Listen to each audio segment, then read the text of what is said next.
Assalamualaikum warahmatullahi wabarakatuh. Nama saya Rizky Apriliani, NIM 1925002, Manajemen 3A. Baiklah, di sini saya akan menjelaskan sedikit tentang prosedur pengujian hipotesis dengan analisis varian. Tujuan dari prosedur pengujian hipotesis ini adalah untuk mengembangkan lebih jauh uji hipotesis, yaitu pengujian terhadap hipotesis beda lebih dari dua rata-rata populasi dengan menggunakan informasi yang diperoleh dari sampel. Analisis varian satu arah disebut dengan one-way ANOVA. Sedangkan analisis varian dua arah disebut dengan two-way ANOVA. Uji hipotesis mengenai beda lebih dari dua rata-rata dengan dua perlakuan, atau disebut dengan sumber perbedaan. Berarti diduga terdapat dua sumber penyebab terjadinya perbedaan rata-rata populasi tersebut. Terdapat dua macam pengujian terjadinya perbedaan rata-rata populasi dengan two-way ANOVA, yaitu pertama, analisis varian dua arah tanpa interaksi, atau two-way ANOVA without interaction. Pada penelitian ini, menduga terdapat dua sumber yang menjadi penyebab terjadinya perbedaan rata-rata populasi yang diamati. Pada pengujian hipotesis ini dengan two-way ANOVA without interaction, banyaknya data masing-masing perlakuan. Yang kedua, analisis varian dua arah dengan interaksi, atau two-way ANOVA with interaction. Pengujian terhadap suatu hipotesis tentang beda lebih dari dua rata-rata populasi menggunakan dua perlakuan, di mana pada setiap baris digunakan data lebih dari satu data. Ada 5 langkah pengujian dengan ANOVA, yaitu pertama, rumusan hipotesis. Berdasarkan pernyataan mengenai pendapatan rata-rata per hari ketiga usaha tersebut tidak berbeda, maka rumusan hipotesis 0 atau H0 dan hipotesis alternatif dan atau HA adalah H0 sama dengan PI1 sama dengan PI2 sama dengan PI3. HA sama dengan tidak semua rata-rata populasi sama pada varian. Yang kedua, nilai kritis. Yang ketiga, tingkat signifikansi A kecil yang digunakan dalam pengujian ini adalah 5% dan degree of freedom D kali F sama dengan K dikurang 1 dikali N dikurang K. Maka nilai kritis pengujian ini adalah lebih 5,14. Yang keempat, keputusan. Hasil dari langkah keputusan adalah apakah pengujian H0 kriteria daerah menerima daerah H0 atau menolak H0 adalah kritis F. Penerimaan H0 jika nilai hitung F penolakan H0 lebih kecil dari nilai kritis F.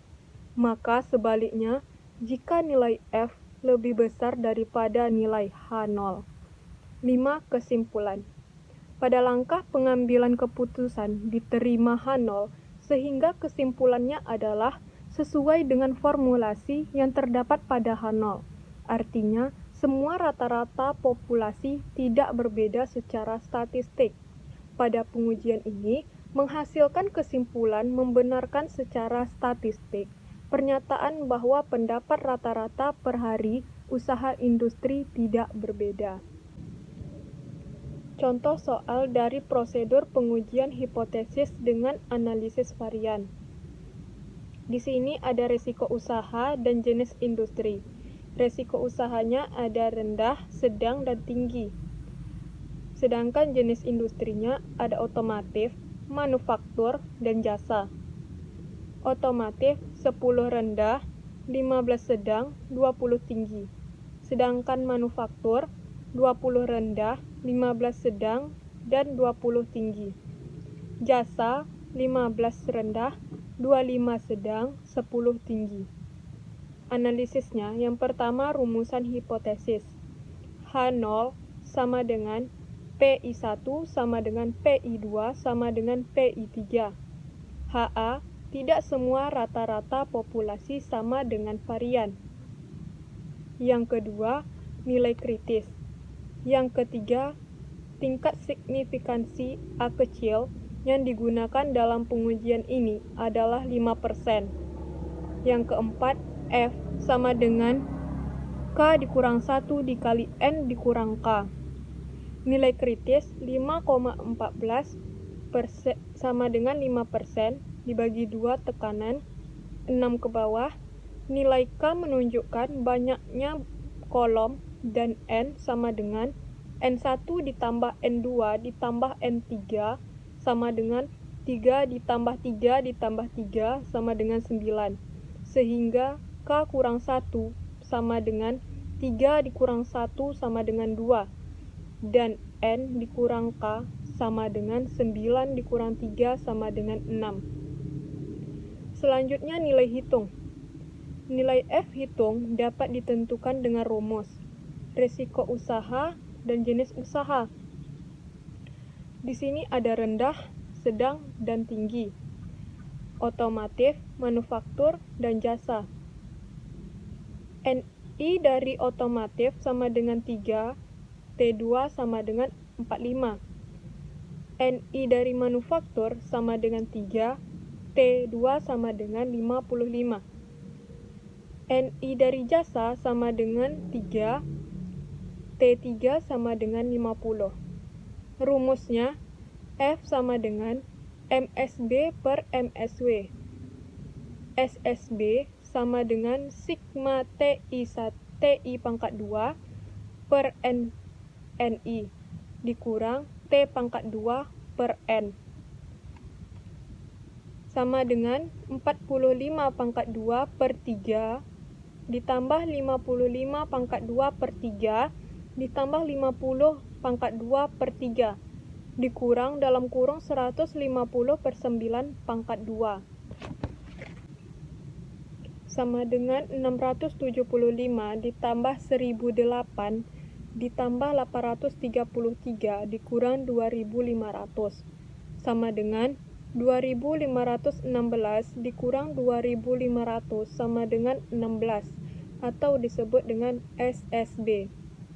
SSW sama dengan sigma XI pangkat 2 dikurang sigma TI pangkat 2 per NI sama dengan dalam kurung 10 pangkat 2, 15 pangkat 2, 20 pangkat 2, 20 pangkat 2, 15 pangkat 2, 20 pangkat 2, 15 pangkat 2, 25 pangkat 2, 10 pangkat 2 dikurang 2516 sama dengan 2700 dikurang 2516 sama dengan 184 atau disebut dengan SSW. MSB sama dengan SSB per K dikurang 1 sama dengan 16 per 3 dikurang 1 sama dengan 8. MSW sama dengan SSW per N kurang K sama dengan 184 per 19 kurang 3 sama dengan 31. F sama dengan MSB per MSW sama dengan 8 per 31 sama dengan 0,25. Keputusan dengan nilai pembatasan antara daerah penerimaan dan penolakan H0 adalah 5,14 dan batasan daerah penerimaan dan penolakan H0 dapat digambarkan sebagai berikut. Kesimpulannya, pada langkah pengambilan keputusan diterima H0, sehingga kesimpulannya adalah sesuai dengan formulasi yang terdapat pada H0. Artinya, semua rata-rata populasi tidak berbeda secara statistik. Pada pengujian ini, menghasilkan kesimpulan membenarkan secara statistik pernyataan bahwa pendapat rata-rata per hari usaha industri tidak berbeda. Demikianlah yang dapat saya sampaikan. Lebih dan kurang saya mohon maaf. Wassalamualaikum warahmatullahi wabarakatuh.